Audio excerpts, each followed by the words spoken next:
Yo, what up? It's Ugly Money CEO, Ugly Money Nietzsche, and I just jumped off the porch with Dirty Glove Bastard, that ugly money. Tell me what you gon' do to me when you see me. This your head, ho. Hey, this your head, ho. All right, so we got my boy Ugly Money Nietzsche back on off the porch. I lost count how many times at this point, man. We just doing what we doing. We doing our little ones and twos, man. You know, we're moving around the city, having a good time. Yes, sir, man. So yeah, man, just go ahead and introduce your team, man. Oh man, Ugly Money. It's the team. It's the empire. I got Standing Man, my A&R. My new artist Moody, China Monet. I got Slim. I got Biz. I got Bim. I got DJ Panamera, Coach Blue, Justin. I got YelloBoy. Yeah, you know, it's the team. And you know, we such a big family. You know, everybody can't fit on the porch. I got Lex off camera. You know what I mean? Shouts out such and such. Nah, we tried our best to squeeze everyone in there, man. Yeah, man. You know, we growing a little bit. Yeah. You know what I'm saying? The numbers in the team and the family and the motion is growing, and we're extremely blessed and humbled by by it all. Absolutely, man. Yeah. At the end of the day, each year, as long as you elevating a little more, man, you're doing something right, man. For sure, most definitely. Yeah, and that's something that we pride ourselves on. You know, I can't look back a year and see where I did not progress each and every year. You know what I'm saying? Some people try to take the elevator and try to go up quick. I had to take the stairs, you know what I mean? But at the same time, you know, by the time you get up to the top of the flight, you know, you're a lot stronger. Yeah, for So sure. I don't run races, I run marathons. There you go, man. Yeah, I was happy to see my boy YelloBoy back there, man. Yes, I interviewed sir. him a few years ago. Yeah, yeah. So I know he's part of your roster, man. Yes, sir. Yes, sir. There was a viral video when you signed him too, man. Talk about that, man, and all the controversy. There was some positive and there was some negative comments about that. You know, this. I love it all. You feel what I'm saying? Because at the end of the day, my artist is going viral. A lot of, millions and millions of people are seeing my artist, and that's what it's all about.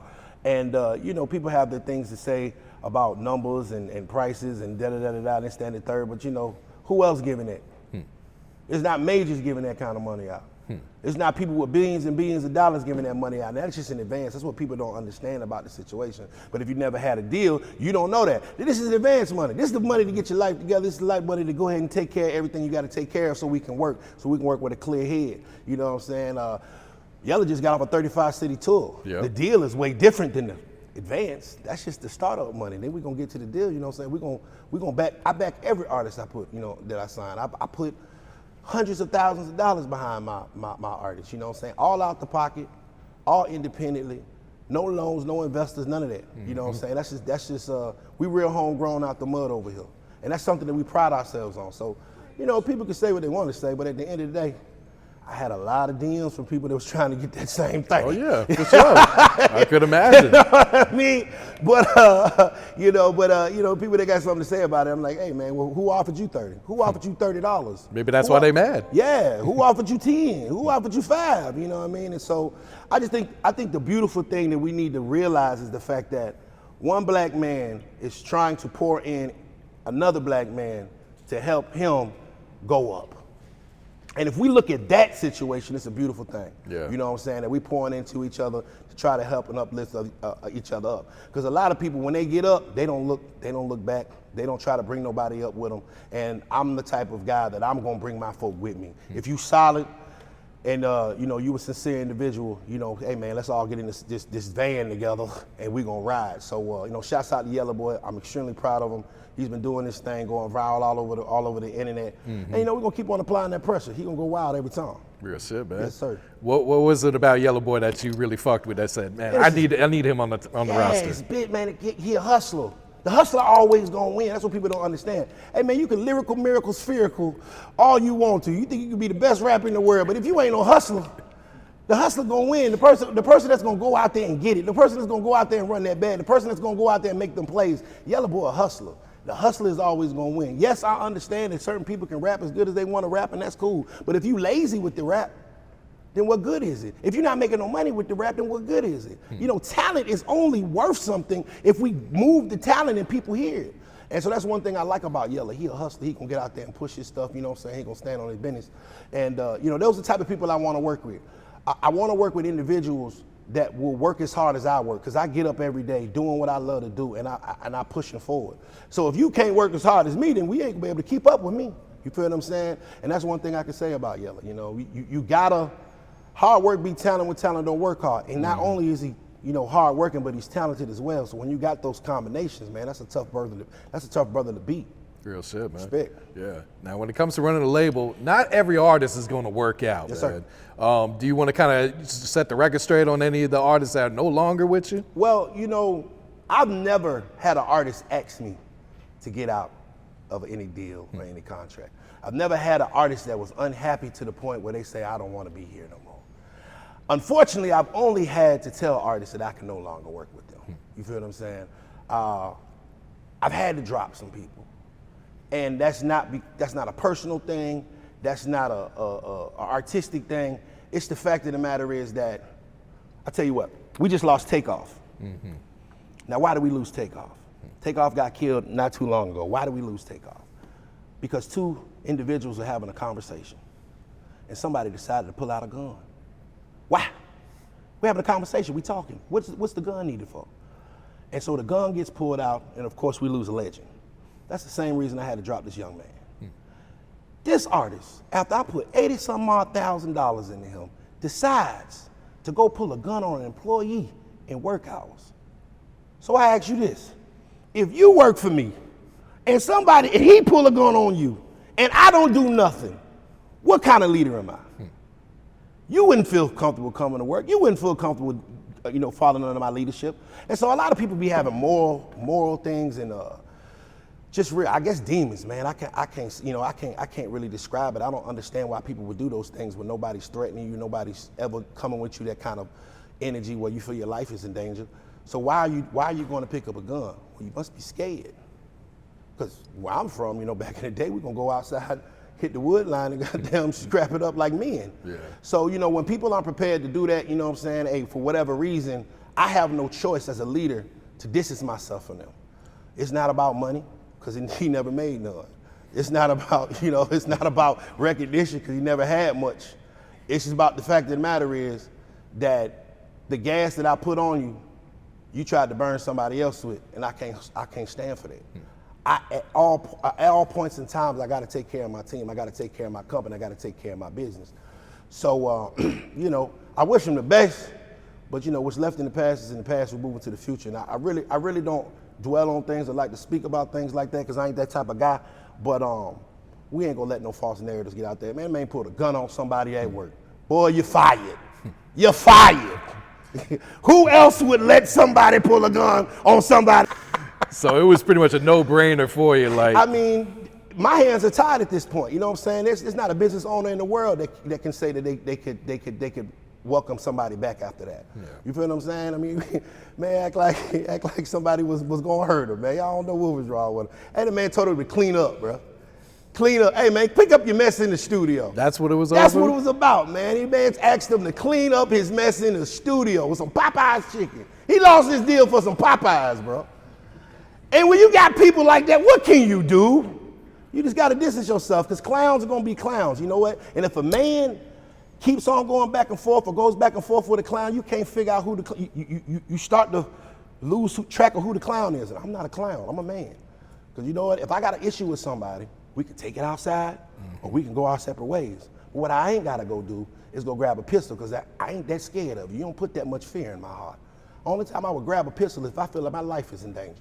And if a man tell you to clean up your mess in the studio, what make you feel like your life is in danger? No, pick up the chicken, nigga, and carry it to the trash can. So, wish him best of luck. Understood, man. Yes, understood.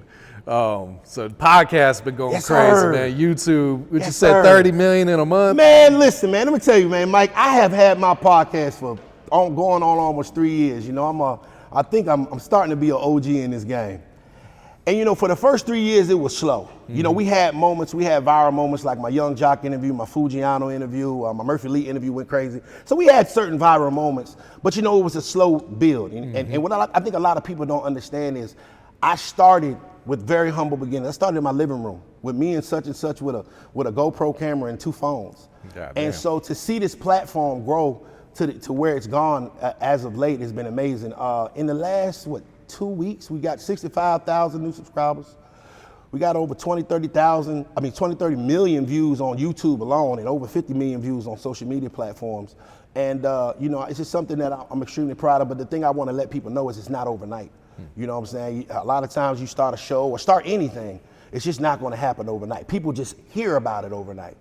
So anytime that you see people on Instagram holding up their trophies, you got to understand that they had some practices. Absolutely. They had some losses. They had some low points. They had some lessons to learn. They had to go through those trenches to the point where the fact that you see them. You know what I'm saying? Behind every successful person is a lot of years and a lot of trial and error and a lot of lessons learned.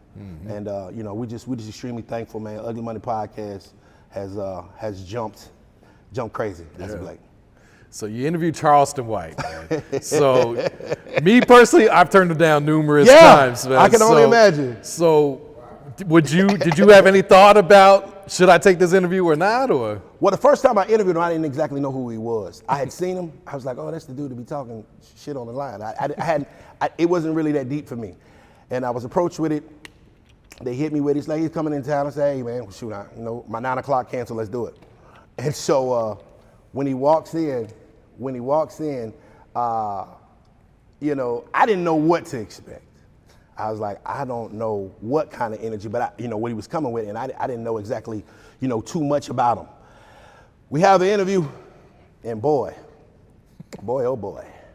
Charleston is a character, and I think the important thing that people need to understand about Charleston is he's playing a role.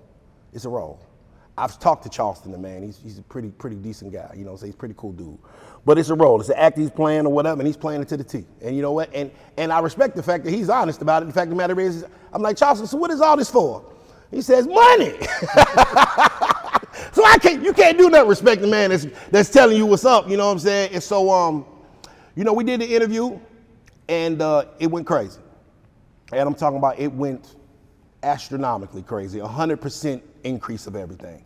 And I was like, well, if it's not broke, why would I fix it? And so, when it came time down for him to come back, I was like, well, if you want to come back, let's do it again. And, the thing about Charleston is he's never done no bad business with me. He's done everything he said is a man to me.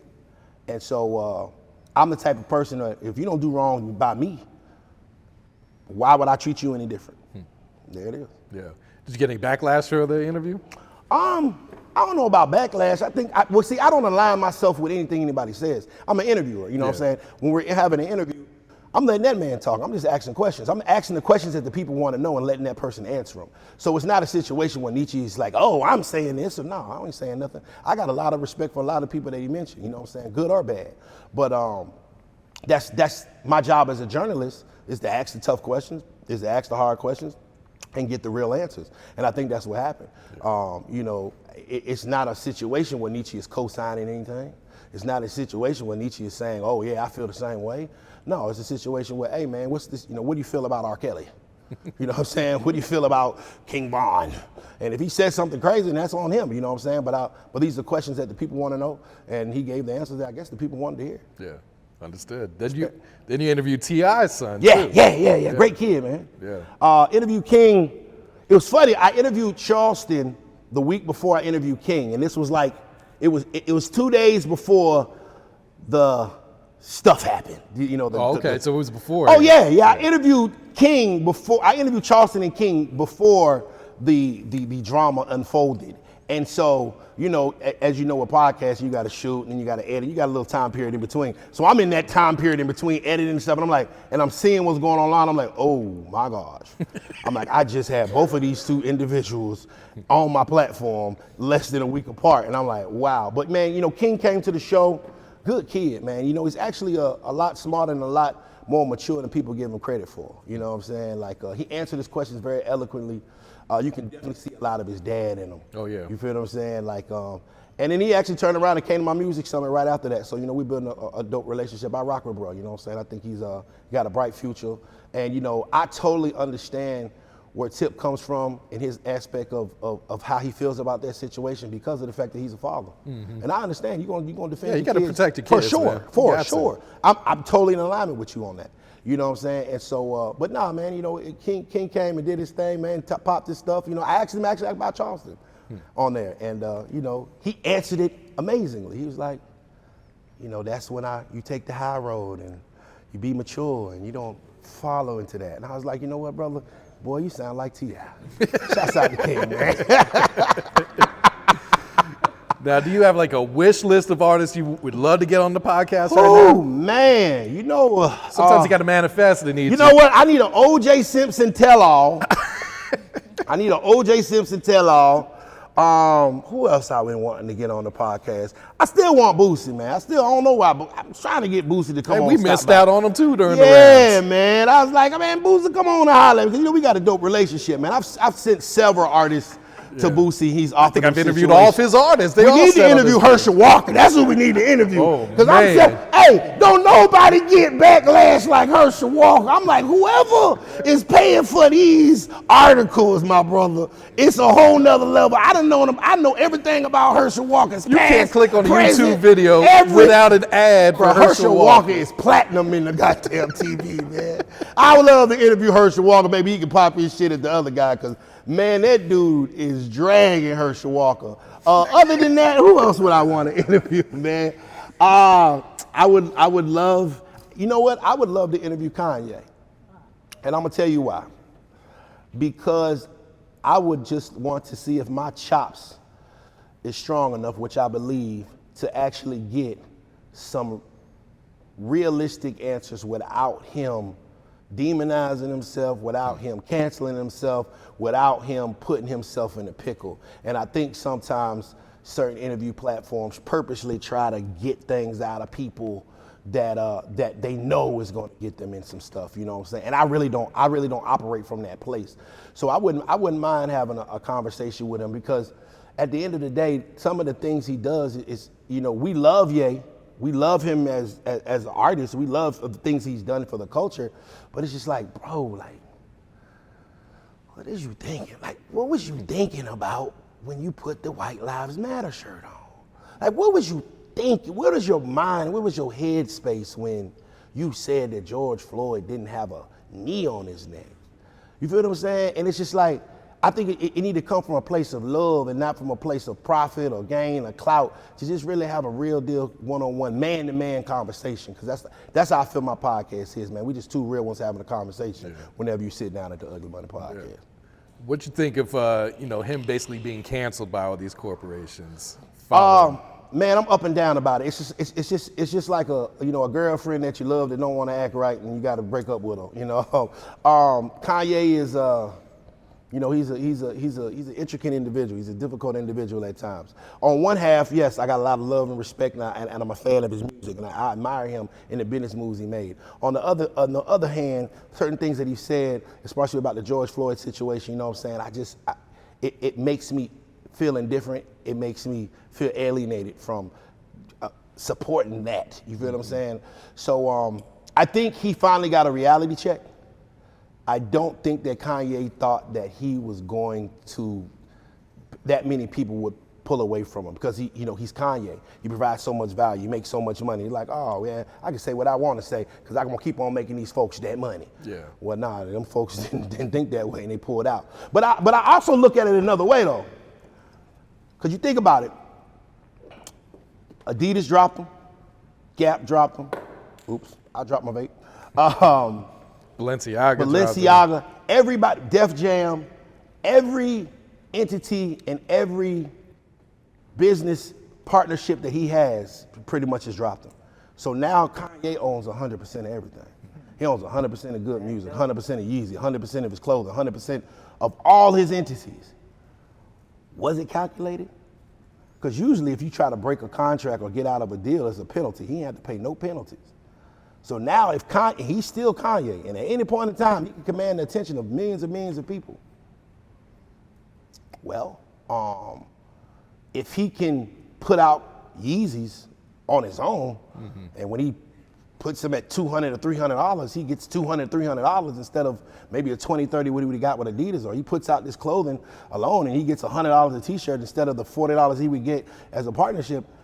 He might be genius. I don't know. I don't know if he's that smart. Yeah, but at the end of the day, is it worth it?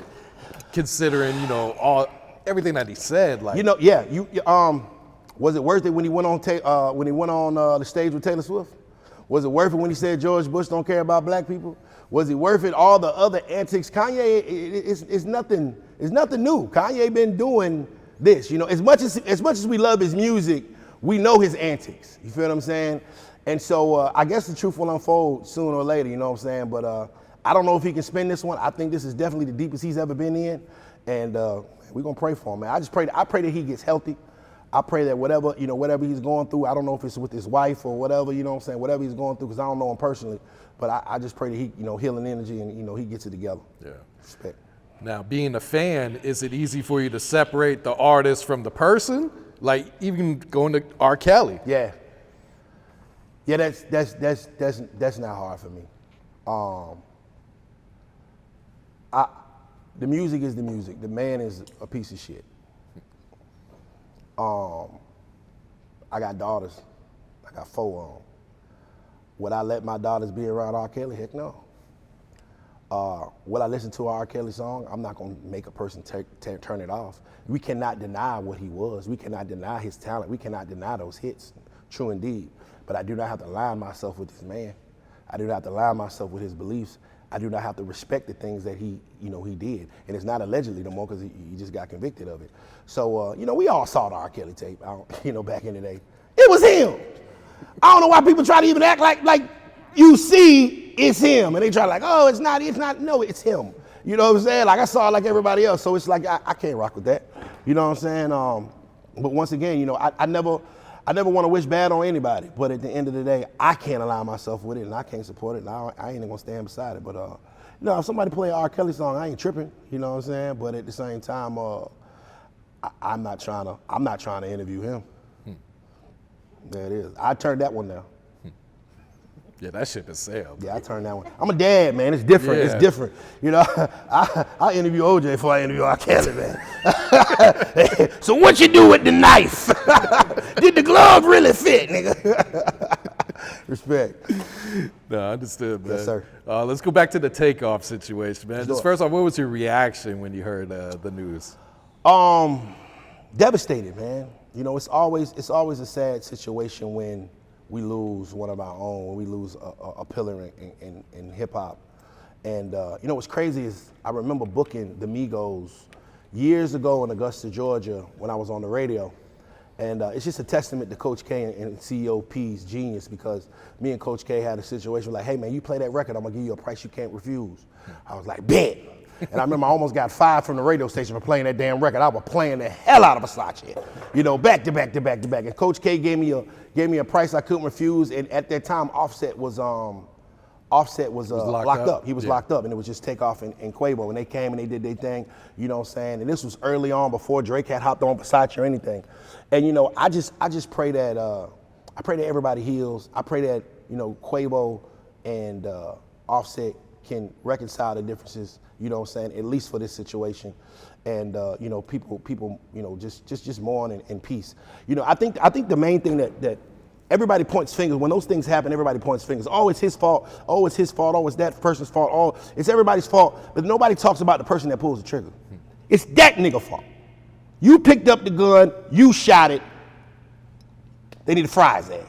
And I think that's what we need to focus on. It's so often everybody, oh, you should have did this, and oh, you shouldn't have had that out and pulled the phone out and did it. Yeah, that's cool. Yeah, that's disrespectful as hell.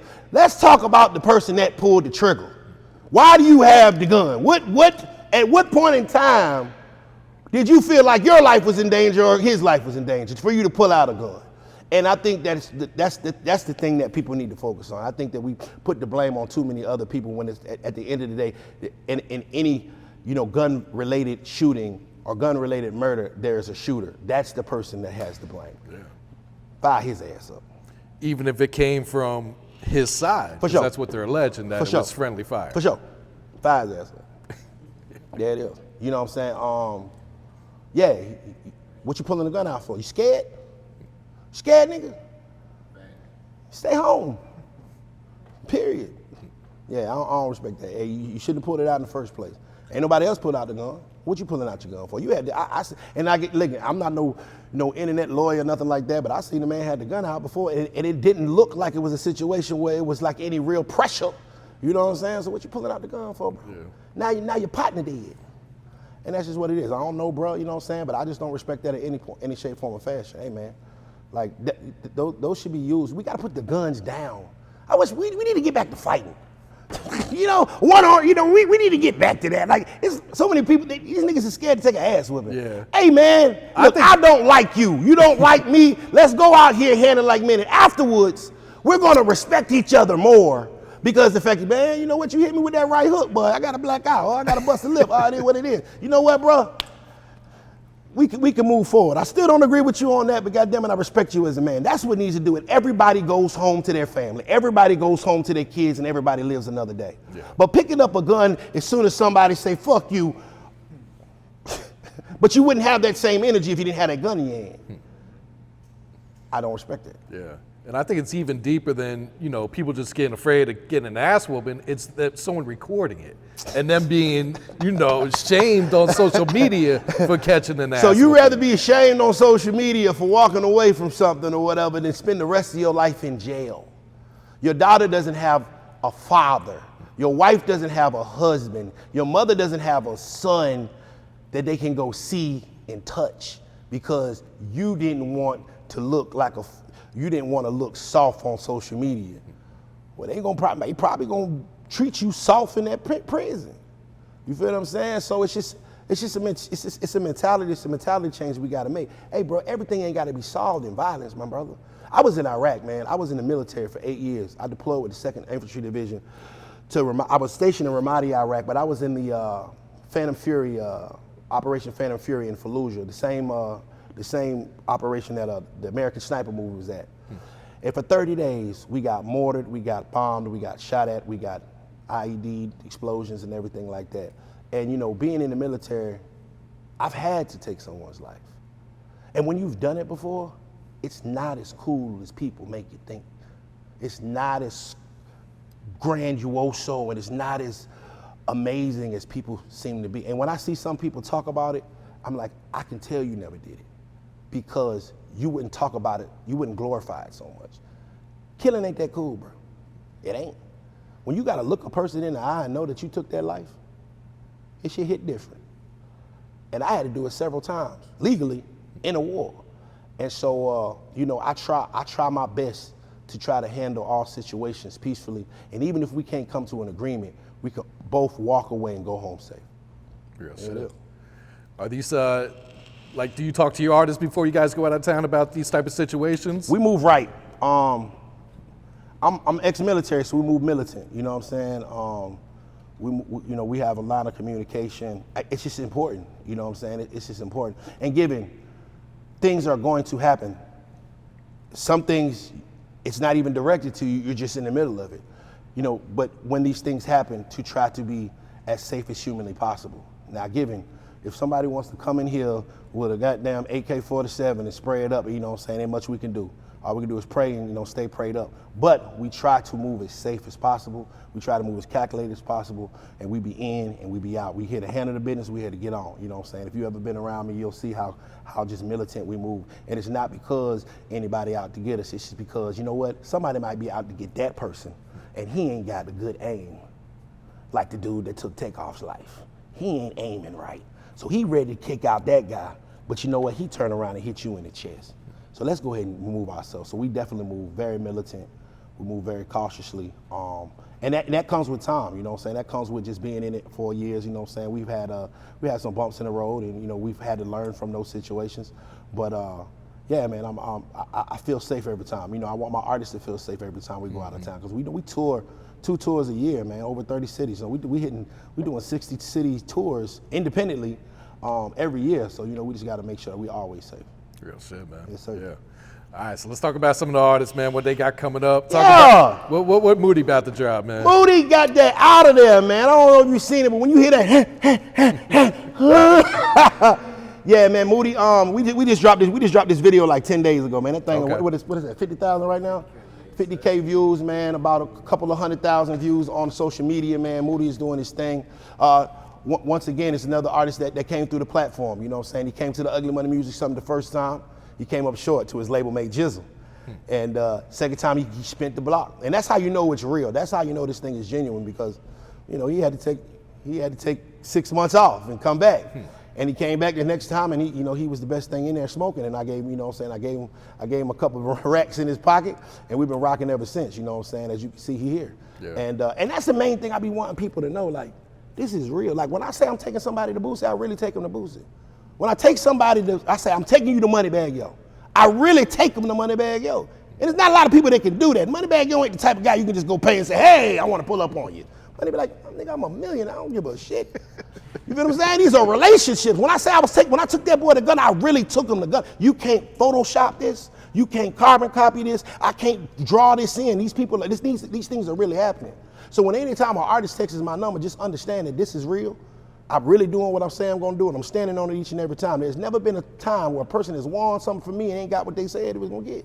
If I say I'm taking you, I'm taking you. Now YelloBoy, he got this Go Wild single. Like I say, he's been going viral all over the internet. And we're just excited about what he got going on and what he got moving. We about to head out on the road top of next year, and then China Monet has just dropped what I feel is going to be the biggest single to date of her career. Whoosh was what you saying, ho. The growth of this young lady, right? You know what I'm saying? And we've been rocking for a little over 2 years, just to see her come from, this shy country girl to the star that we know as China Monet today, independently, is amazing to me. And, I'm extremely proud of her, for sure. That's it, yeah. Yes, sir. So 2023 right around the corner. Yeah, man, it's time. What's on deck, man? What's some plans, some goals you got set for yourself and the brand? I want to make more millionaires. They said, a wise man once told me, if you want to become a millionaire, you need to solve a problem for people. So I learned how to do that. He said, if you want to become a billionaire, you need to help other people become millionaires. I want to see everybody up on this porch become a millionaire, multi. I want to see everybody on this porch have more money than me. I want to see everybody on this porch prosper more than me. Because for me, that's how I win. I win when Stan is up. I win when Moody is up. I win when China is up. I win when Blue is up. I win. And that's a mentality that a lot of people don't have. Everybody's just scared to help see the next man rise. No, I welcome that. Hey, brother, I want to see you prosper. And I think that's why the empire, I think that's why the team is getting big. I think that's why the motion is getting more, because of the fact of the matter is people see that I genuinely want to help people. I'm here to help people. I'm never here to tear anybody down. I'm going to defend myself at all points in time. I'm going to defend my brand and defend my business, because ain't nobody gave me a dime and I built it on my own. And a lot of people can't say that. But I'm not here to tear nobody down. I've always been here to help people that want to help themselves. So 2023, man, I want to make some more millionaires. We're gonna upgrade our Ugly Money studio situation. I got a 20,000 square foot building that we're gonna be moving into. We're gonna start shooting movies, films. I'm gonna make it. I'm calling it the Culture House. It's a world premiere. Culture House. It's gonna be 20,000 square feet. We're gonna have anything anybody wants to do, podcasts, content, influences, and everything like that. We're gonna have that coming top of 2024. So 2023, we're building that, and we're gonna be pushing all of our artists. And I'm always open to work with people. That's one thing I tell everybody. Like, listen, there's not a day goes by that I turn down good business. Never. All you gotta do is tap in with me. You know what I'm saying? It's not a situation where I'm not opposed to managing somebody or working with somebody or putting somebody on the road. Hey man, I got nothing but rapper dope over here. Anything a rapper need, I got. You know what I'm saying? You want to go on the road to sprint outside. You know what I'm saying? You want to shoot a video, I got a whole production studio. You want to interview, I got one of the biggest podcasts in Atlanta. Whatever you want to record, I got 2-3 studios. Whatever a rapper want, I got it. I got all the rapper dope. So if you a rap, and once you leave the studio with that song, man, just call Ugly Money. I'm gonna take care of you. Big facts. I feel that. Yes, sir. Man. Yeah. I need you guys shout outs you'd like to give before you wrap it up here, man. First and foremost, I want to shout out my team, man. You know what I'm saying? I ain't gonna say everybody's name because they ain't gonna get on me this time. Everybody that's affiliated with Ugly Money, everybody that supports Ugly Money, everybody that is ever tapped in, ever pulled up, ever watched the episode, anybody that's ever poured into what we have going on, I'm greatly appreciated, man, and I always give all honor and praises to God. You know what I'm saying? Just stay tuned, because the future is bright. Every time we get on this porch, things have leveled up. And the next time we talk, it'll be another level. Love and respect. Yes, sir. hoe. Tell me what you gon' do to me when you see me. This your head, hoe. Ayy, this your head, hoe.